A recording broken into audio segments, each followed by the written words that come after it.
Boom, boom, boom.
Okay, can we make a start?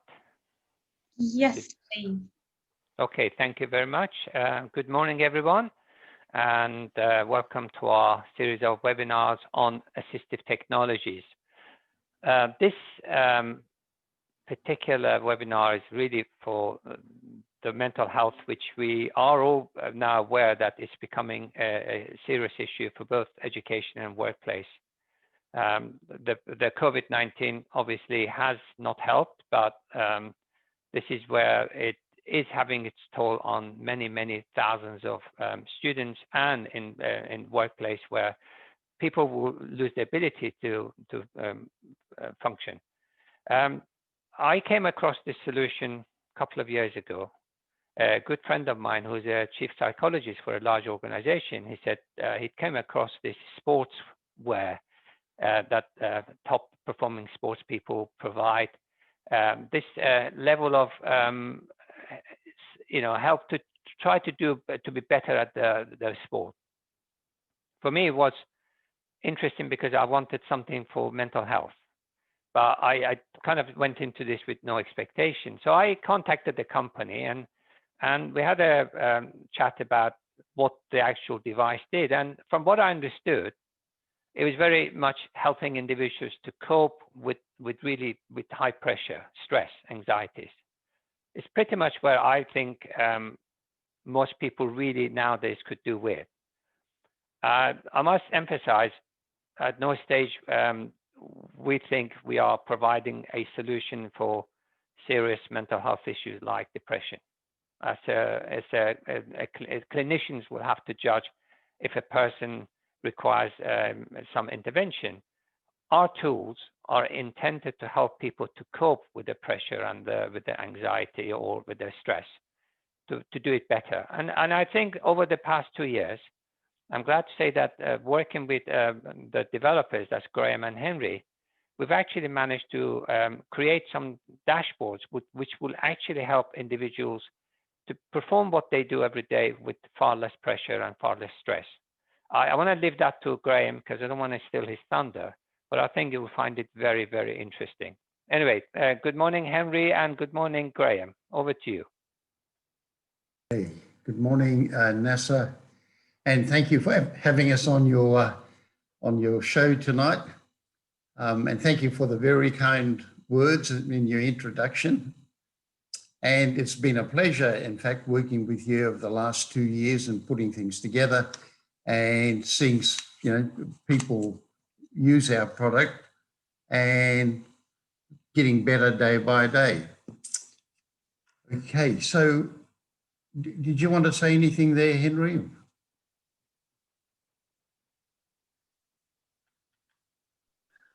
Sorry, I was on mute. No, I'll let you get started. Thank you. Okay, I'm going to kick off by just sharing my screen, if that's all right with everybody. Okay, a quick background on our company. There's Henry, my son, and myself, and our engineer, Scott Kelly. We've been designing things for 32 years. We built the first touchscreen cash register in 1992. We floated that company on the Australian Stock Exchange. And we had 43 people in the company then, and we've just come down to a little group of 3, and we do our work with a lot of contractors around the world. We built the FocusBand right from scratch. In other words, we designed the circuit board, the components, the design, and we've sold 3,400 units to date in 27 countries. So that's a little bit of our background. Why we designed the FocusBand is we found that a lot of our athletes, mainly the golf athletes, while we trained them to have a real good stroke and their biomechanics was perfect, we soon realized that something was missing up here. That, they could not play under pressure. So we looked around for neurofeedback devices and we couldn't find any. So we built our own, as I say, right from scratch. So the FocusBand was built out of necessity. We just had to do it. And we've been in sport and since about 7, 8 years ago. And in that time, we've got Jason Day and Justin Rose to #1 in the world. We've probably got a couple of hundred people on the PGA, LPGA, and top tours right around the world using our FocusBand. However, it soon came to our senses that while we were helping 1 or 2 or 3 people, we could move into the mental health care and help a lot more people because the problem was much the same. So if we could get people less anxious, calm down, and in the now, they might be able to play. We know they played better golf, but it wasn't actually the performance side that was letting these athletes down. It was their mental health, their brain activity. That was the real problem. And once we solved that, the rest was history. These guys are still winning around the world. So that begs the question here of people be it in all walks of life, ever thought about caring for your brain? After all, you're doing a lot of work looking after the rest of your body, and out in the real world, there's digital health tools for temperature, blood pressure, heart rate, blood sugar, weight, lungs, etc. But what always puzzled me that there was not a tool or a digital device out there to measure the health of your brain. And that's what we did. So the FocusBand, I'll get into the FocusBand in a little while, but the FocusBand measures a frequency. That frequency we have converted into a thing we call our brain frequency availability. And that's able to give people an index of their brain activity over time. So, as I say, in the past, there was tools for temperature, weight, blood rate, but never a single digit for the brain. Well, now you have it. We do have that in place.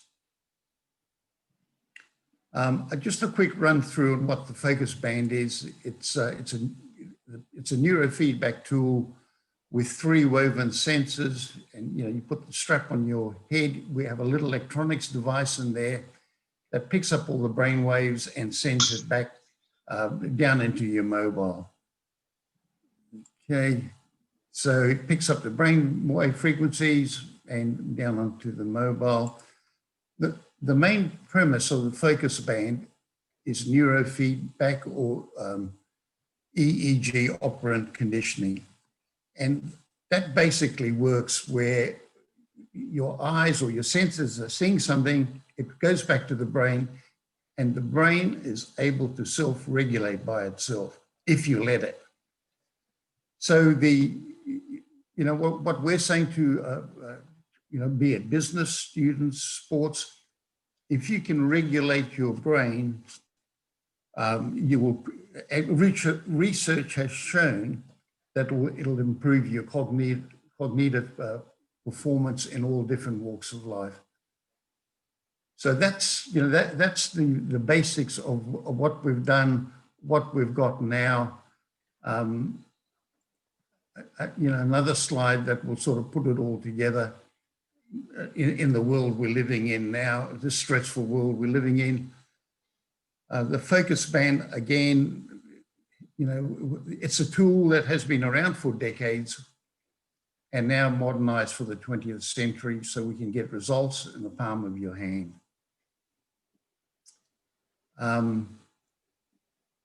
Nessa, I don't know how deep you want us to go into this.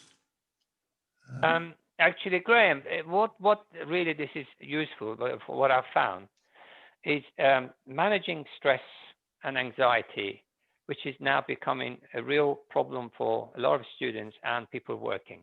How does a device help someone to actually remain calm or try to calm down from a stressful situation? That's really where the device is able to guide someone towards a much more healthier, in terms of mental health state.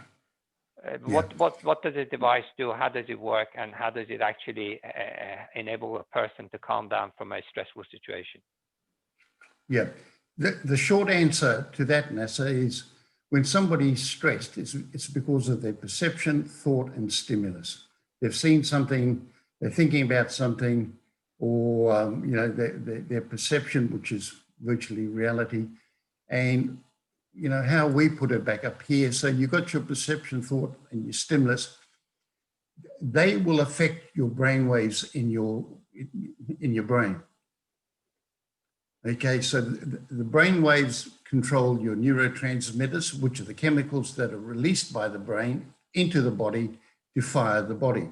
So if somebody is stressed because of, you know, one or many of these reasons, their brain frequencies will be high. The brain frequencies will then be releasing stress chemicals, cortisol and norepinephrine, which will affect their body. And they don't, you know, they disengage and unproductive. The fix is to then use a neuro interventions. That could be breathing, meditation, neurofeedback. There's havening and EFT. There are a lot of interventions, but the big thing there, Ness, is how do you know it's working? So some interventions work for some people and some, you know, don't work for them, some work for others. So the idea is to apply the interventions and with the use of the FocusBand, monitor it and validate that you are getting into a more relaxed state. And when you are in a relaxed state, it will then, your body will then release the right chemicals. This actually makes sense. So you're using known techniques that people generally, psychologists and experts recommend people to do, like breathing is something quite common. But what you're doing effectively is showing it that it is having an impact and it's moving in the right direction. So you're able to see the brain patterns and say, well, that's actually helping, instead of actually just doing it and not seeing any difference. Absolutely. And even for people who have been meditating, you know, for in excess of 30 years, until one particular gentleman, until he actually got to wear the FocusBand, it actually validated, oh, I am meditating, I am calm. And it's a good go-to tool as well, NASA. Mm. You know, once you learn what it feels like to be calm, at least you can then gravitate back to that, you know, that state of mind. That I think I can say that I've experienced it with many of my staff, Graham. Mental health is a very slow progress improvement. You can't just overnight see a difference. And those who actually persevered, they realized the benefit. Those who actually wanted a pill to take the pain away, sadly were disappointed. So I fully get it that unless you are able to see that progress, you're not motivated to continue. So you're not really inventing a new technique of calming people down. It's what the experts have always been using. Now you're giving them the ability to see that what they're doing is having an impact. Yeah. I think the important piece is using those techniques with the feedback. So the FocusBand gives you audio feedback when you're in the ideal state. Right. That's what helps you to accelerate getting into the ideal state faster. Yeah. I particularly have one colleague who has been struggling with mental health for many years. He was born with hearing loss, there's severe hearing loss, and that affected his mental health. And over the past 2 years, he's consistently used it, and his behavior and his personality has changed completely. And I must say that was a big proof to me that this device is worth investigating further. So I've introduced it to around 20 more people. And I think if you able to even look at the data, some of them who persevered have made a significant improvement in their mental health state. So as I said, this wasn't the silver bullet. It wasn't intended to be a clinical intervention, because we can't do that in our context of work. But I think it's actually helped individuals to stay in shape, to carry on doing the day-to-day. And some of them would not do without it. Yeah. So what you're saying there, Nasser, is if we just broaden the picture a little bit, is that the best way to regulate the brain is with neurofeedback. Mm.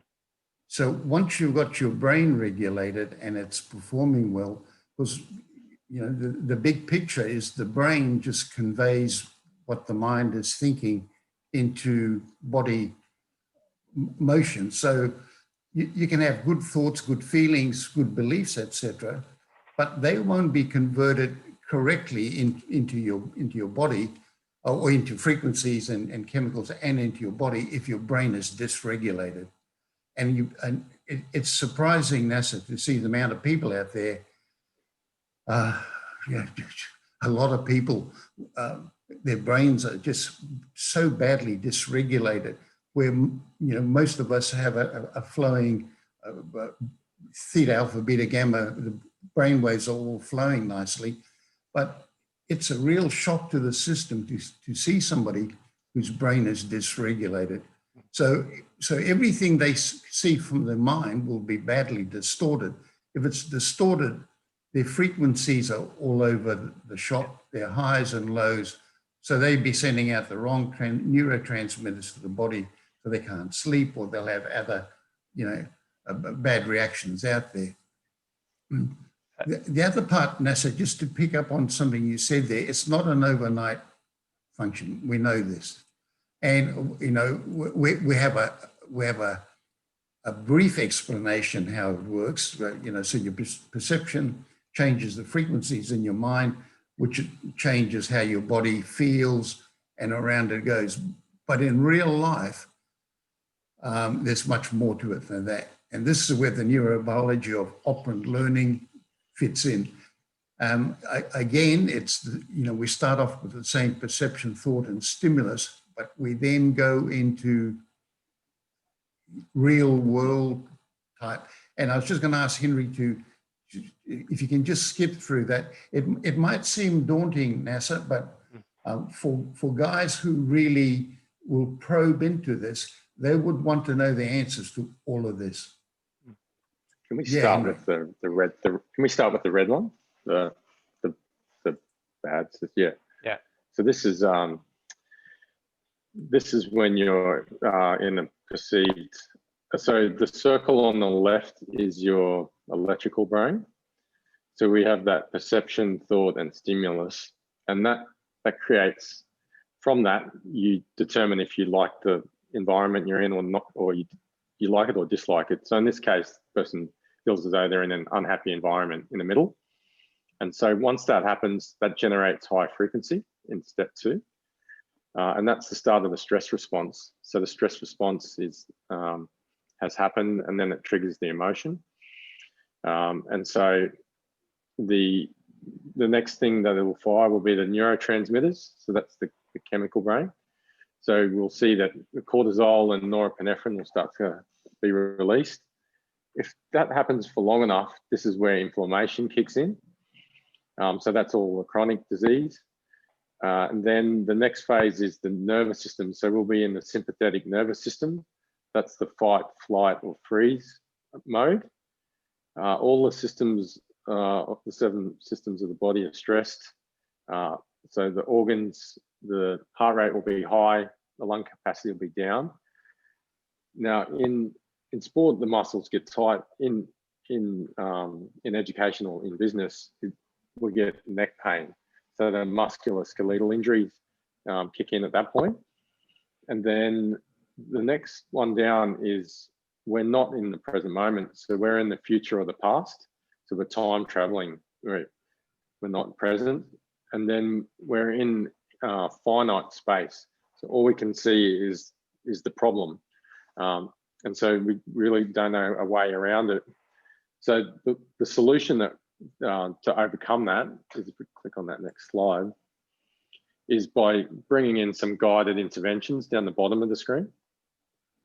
That we guide you through how to change that perceived unhappy environment. And we use neurofeedback. The neurofeedback is when we're giving you feedback on where your brain state is. We do breathing drills, we do novel exercises. And the goal here is to change that you perceive that you're now in a happy environment. If we get you into that state, then that changes your frequency. So you'll be in lower frequencies, you'll be in a flow state, and then from there we'll be releasing different neurotransmitters. So we'll be releasing serotonin, oxytocin. There'll be no inflammation. We'll be in a different nervous system. So we'll be in the parasympathetic nervous system, which is the rest, digest, aware state. All your systems of the body are calm. Now your heart rate will go low and your lung capacity will go up. The muscles will be supple in your neck. And then now you'll be in the present moment. And one of the biggest benefits here is infinite space, like infinite possibilities open up again. So you don't have the blinkers on anymore. You can see what in front of you and what's the best decision to make at that point. Under pressure, you tend to make the right decisions. So that's a sort of overview on how that all fits together. Yep. And obviously this is a bit deeper question. What's so unique about your solution? There are other devices in the market I've seen. What sets you apart? Yeah, one of the first things is in every neurofeedback device, there's a translator in there called the fast Fourier transform. And the fast Fourier transform changes all your analog signals into digital signals. So it's like, you know, if you didn't have a good translator, if you were translating Japanese to English and you didn't have a good translator in the middle, you know, what was originally started out as in Japanese might end up in gobbledygook on the other side. So it's important to have a very good FFT. We looked at what was around and we spent about 8 months on our fast Fourier transform. And we're very confident, and it's been proven by the universities, that what goes into our fast Fourier transform comes out the other end at the correct frequency. But not only is it the correct frequency, the resolution is down to 1 hertz. So we can measure 1 hertz, 2 hertz, 3 hertz, 4 hertz. Our biggest competitor out there doesn't do that. They just say, you're meditating, you are happy. And of course, the psychologists say, well, what frequencies are you doing? You know, tell us the span. Are we using delta, theta, alpha, beta? No. And in all fairness, you know, a lot of the cheaper units, they do that. And there's nothing wrong with that. You know, they're just doing basic meditation, which is good. We're diving down a little bit deeper into this, NASA, so we can put protocols out there, you know, like we might just want 4 to 7 hertz to go up and 12 to 15 to go down, say. That is the biggest difference. Right. So for a non-technical person, you're measuring the right frequencies at a very good resolution. So it reflects what's actually happening inside the brain. So something like a weighing scale or blood pressure monitoring, showing you where you are in terms of your physical health. And obviously it doesn't fix your problem until you do those exercises. And here you're actually providing those series of exercises, measuring that, and so to demonstrate that actually it's making a difference. That, you know, because as I mentioned, the area we are operating, we really are providing coping strategies rather than cure or therapy, because that's really outside the remit of assistive technology. So we are kind of, what we are looking at is providing this solution to people who are experiencing stresses because of their life, because of their studies, because of their work, and how that is helped by your device in a quick way is, if you want to explain, you measure the correct frequencies that indicate whether somebody is stressed or they're in a calm state, right? And then you actually help them, guide them to actually bring that under control. Could you show me some of your dashboard, sort of see what are you measuring and how it looks like for an individual, for a user? Yes.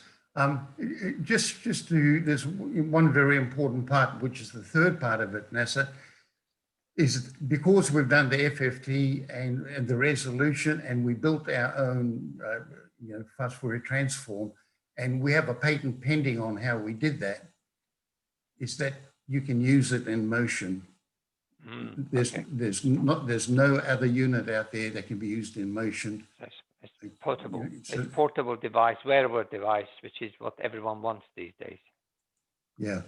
So you're not restricted to sitting down. So you're able to move around freely. Yeah. Yeah. So it's a real, yeah. Okay, so this is some of the data that we, a typical cross-section of one client, the amount of sessions, the average duration, total amount of minutes that this client has done, the dates. We have a wellness indicator. That wellness indicator is derived, it's a subjective measurement, which is derived from the user putting in their mood, rest, nutrition, workouts, and the environment. The SUD is the subject unit of distress, which is used by a lot of therapists. And again, it's a subjective unit. The client puts in out of 10 being, pretty sick, and 1, they're in a good state. That's subjective. This is subjective. Our flow is the objective reading. So another thing we do here, NASA, is we correlate the objective and subjective and just make sure that, they're working together, because sometimes, people might know if they're sick or if they're well, and they might, not purposely put down put down their state, incorrectly. So it's good to be able to verify the objective and the subjective. This is this particular person. We have an average for a big group. Down the bottom here, we have the interquartile reporting. And as you can see here, this is a good waveform, looks something like this. So, and in this is the delta, theta, alpha, beta, right to gamma. But all of a sudden you can see that this person's beta and gamma, or mainly the beta, has gone up high. Beta being a state of overactivity and could be moving into a stressful situation. So what we have here is a whole swag of clients. Hopefully none of their names are on, but that's a typical dashboard that we pop out, Nessa? That's very useful. I mean, for one, you can definitely match up the measured result to how the person feels by stating whether they're feeling good or not. So you can say, well, what the person says, you can actually see that on the data measured from the brain frequency. That's really useful. And the second one is the fact that you've got some sort of a benchmark what the typical person pattern looks like and against that individual. So if a person is looking at their waveforms and saying, oh, well, actually, I need to keep that below that threshold, they have a target to aim towards, and doing those exercises should get them down to that below that, those figures that you, is that how you organize it? Is that how do you recommend it? You know, if you're doing a therapy, if you're in a stressful state, what am I aiming for? I mean, how does this device guide me towards getting there? Okay, the first bit is the assessment. So once you have an assessment and you can see, you know, where your brain waves are. Mm-hmm. Sorry, is that the tool doing the assessment, not the person? The assessment is we take the person through three stages. Breathing, they do a little game, you know, they follow.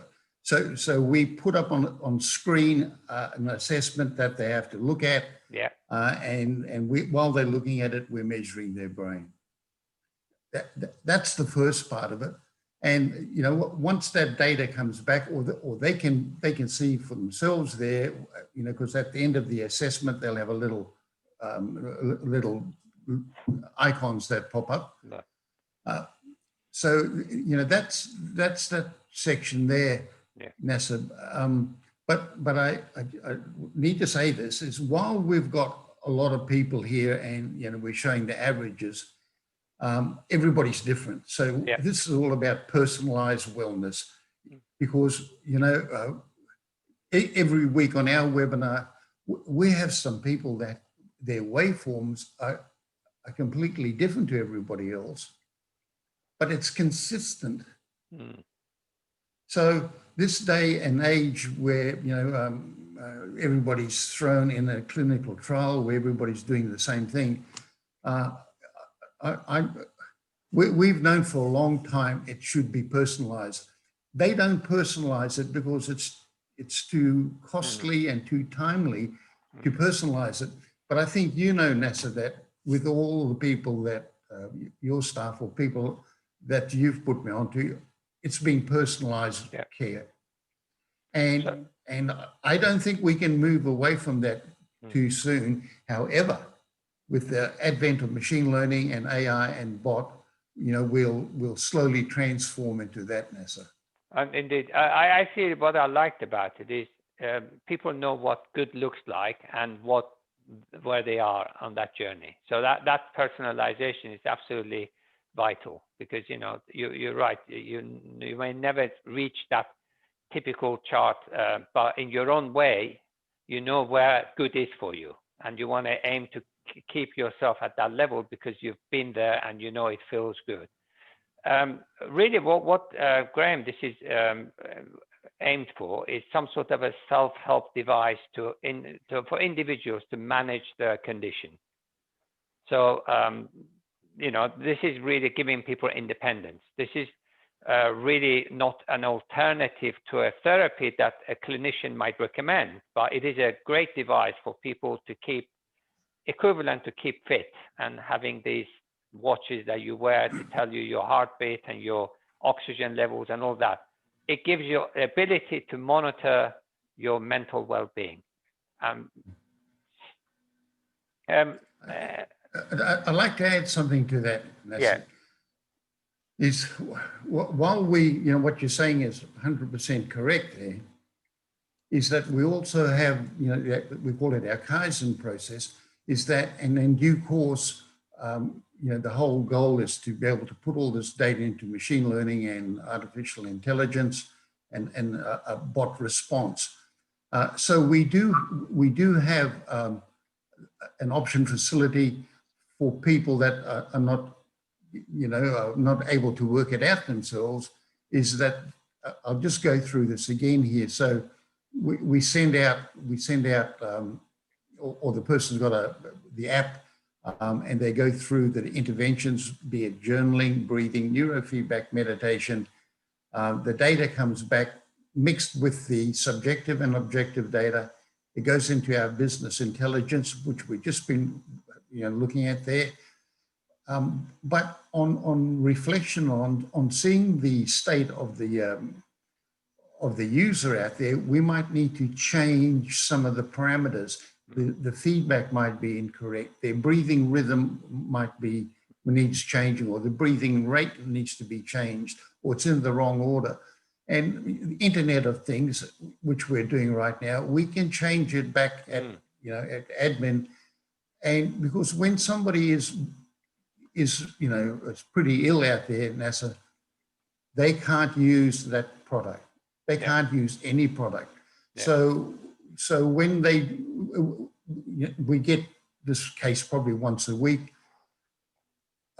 all the user has to do is go to one page, and there's a very big green arrow, and they just need to press one button to get the process going. Yeah. And in the real world, we've helped quite a few people being able to assess what they're doing, or seeing the assessment report, make a change here, and shoot out the data, which takes less than 10 seconds, and ask them to press that big green button again.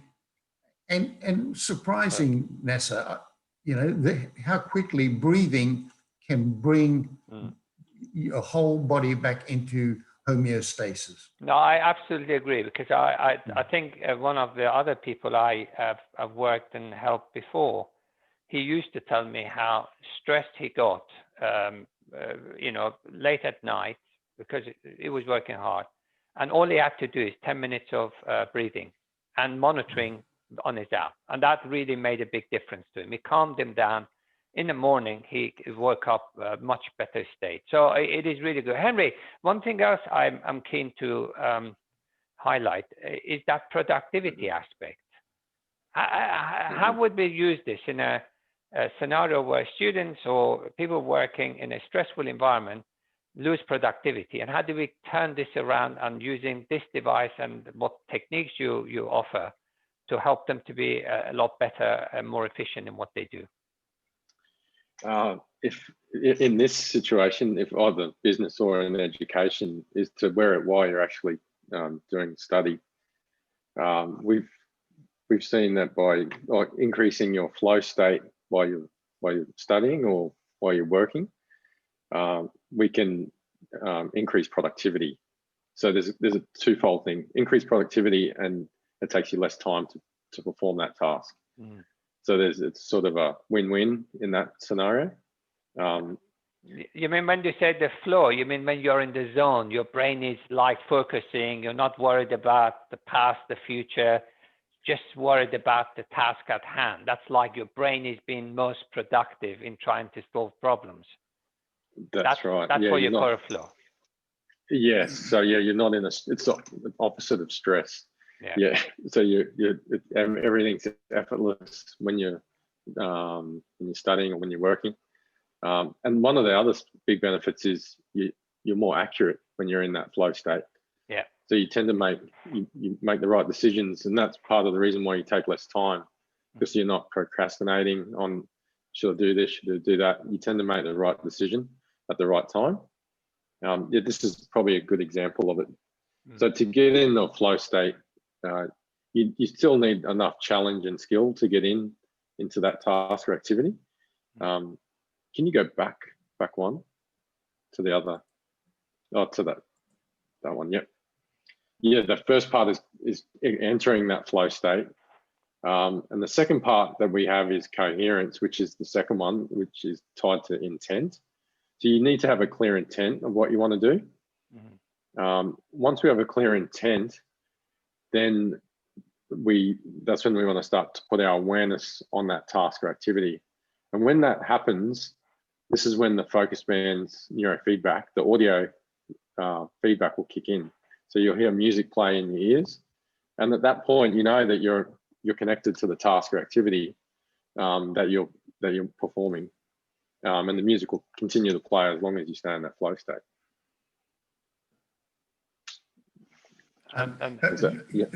Just something there, NASA, is everything's against time. So, you know, this here could be reading a book, or depending on what task you chose here.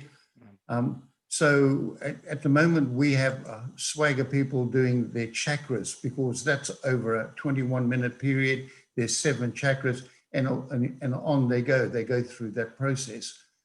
And just something Henry was talking about here, getting into the flow and how the focus band is used is here. So when you are getting into a quiet state and you can hear the feedback, but the feedback tends to sort of, the volume seems to diminish in the background as your task and the awareness become one.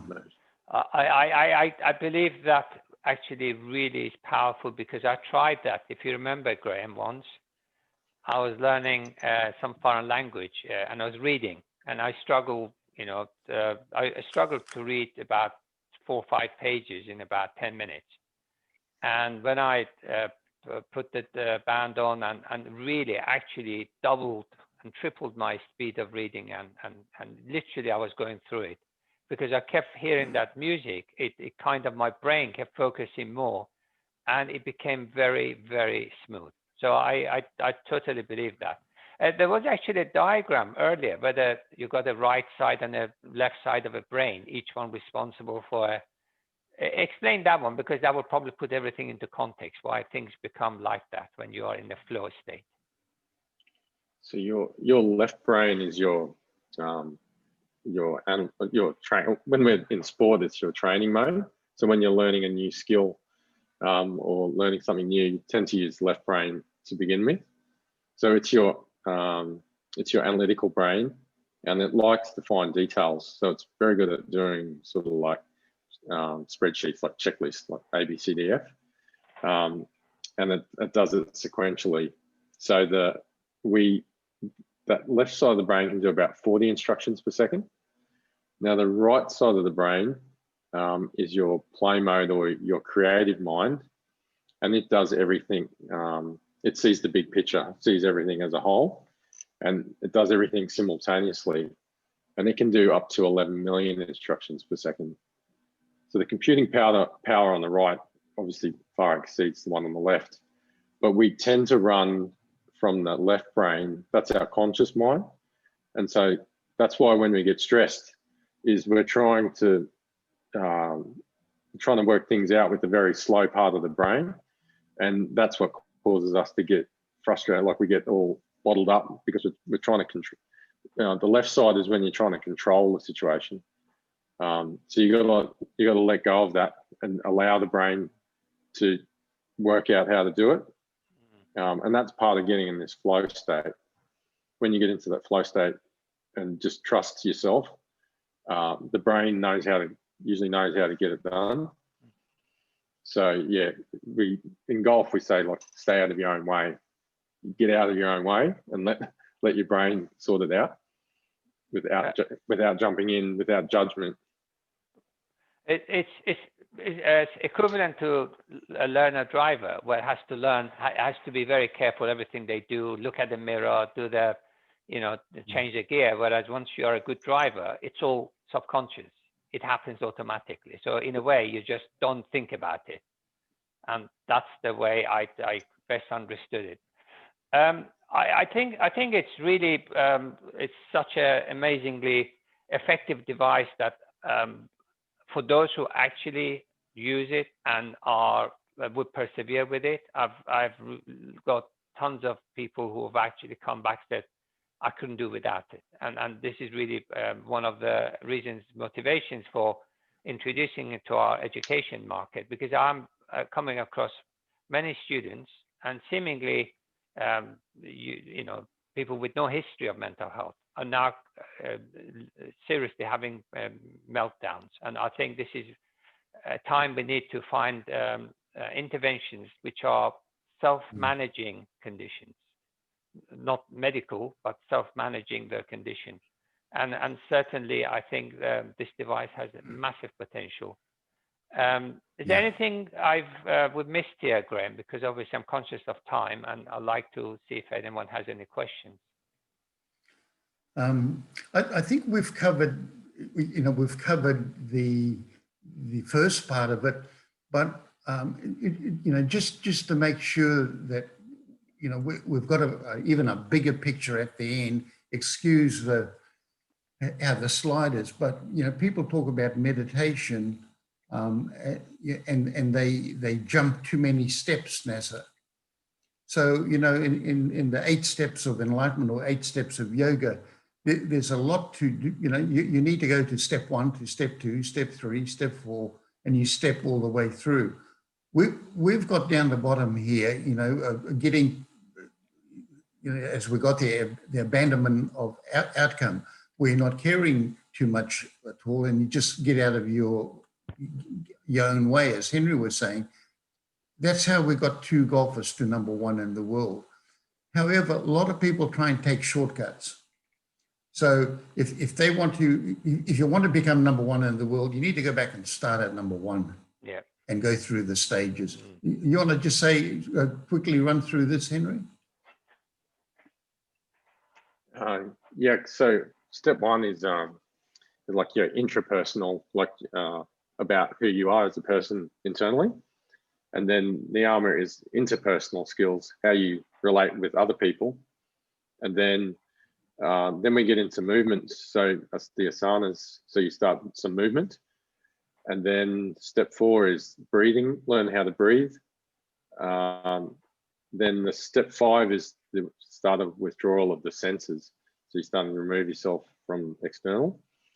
And then this step 6 is the start of focused concentration meditation. So single point meditation. And then step 7 is total awareness meditation. And then the final phase is samadhi, is like, that's when you're enlightenment, which hopefully we can all get to at some stage. Yeah, but yeah, so we're somewhere between this 1 to 7, most people, but just depending on where you've started, if you've done the work in 1 and 2, so you really got to go back and work out what your interpersonal skills are and interpersonal skills are to begin with. Then you progress through. Well, I think it's no different to if you wanted to get fit physically. You can't just put on your trainers and do a 5-mile run. You got to do the basic warm-up exercises, gradually build it up. So perseverance is certainly a key here. If people expect the overnight miracle, they are not going to get it. I know it because I gave the band, I said, go away, try it. Brought it back next day. It didn't work for me. I said, what did you do? Well, I tried it last night and I didn't feel any different. And that was after 10 minutes. So it is certainly, it's not something you can immediately have a impact. But I know that those who actually said, well, it's worth a try. I've tried other things and let's see what happens. And that colleague I mentioned to you, he couldn't do without it. And he actually said, I went to my GP and asked them to reduce my medication. And a few months later, he says, I'm off my medication because I don't need it anymore. It hasn't been plain sailing all along, but for 80–90% of the time, he says he's just totally calm and he's no longer suffering from what he used to have. And that's a long-term condition. So whilst I don't, as I said, claim that this is a medical device, in the right frame of mind, in the right hands, and with doing the right thing, people can improve significantly if they try. So I wouldn't have said it unless I'd actually witnessed it myself. Yeah. Okay. Yeah, so it's very, very, very good. Thank you, Henry and Graham. I think probably we've taken a lot of your time. You're in Australia, so you probably past your bedtime. So can we just do a quick wrap up if you have any further points to make?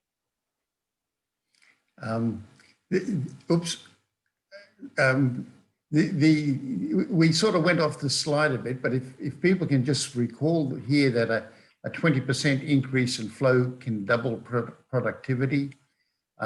A 20% increase in flow in surgeons improves their op time by about 25%. And this is, you know, a lot of these, we're talking about proper research that's done all this, NASA. So, yeah, you know, for all of us, be it student programmers, is that this is a massive figure here.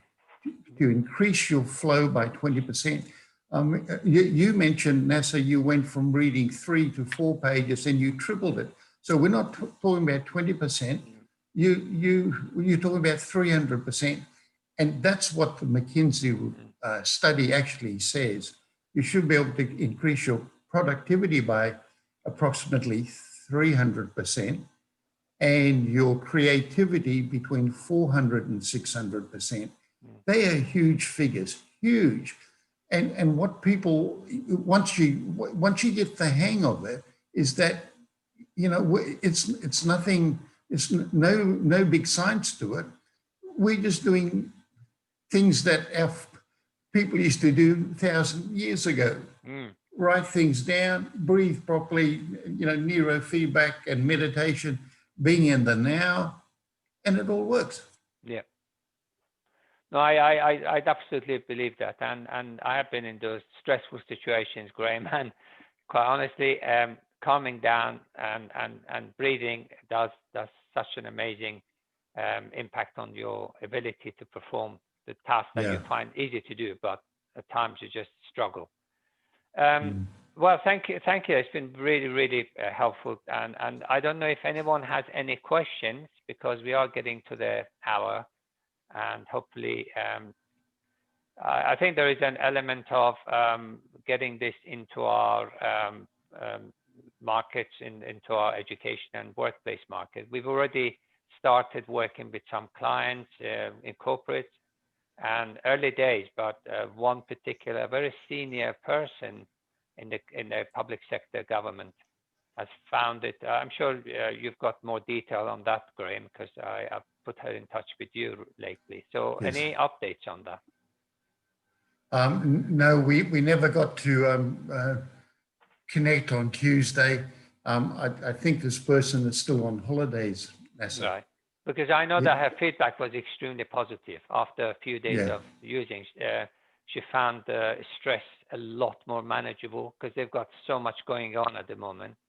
So she found it extremely useful, and certainly my colleagues, even during the COVID, we keep regular contact. Those who are on furlough, who are working, and they really are still using it, because they think the situation right now you know, having this will help them enormously.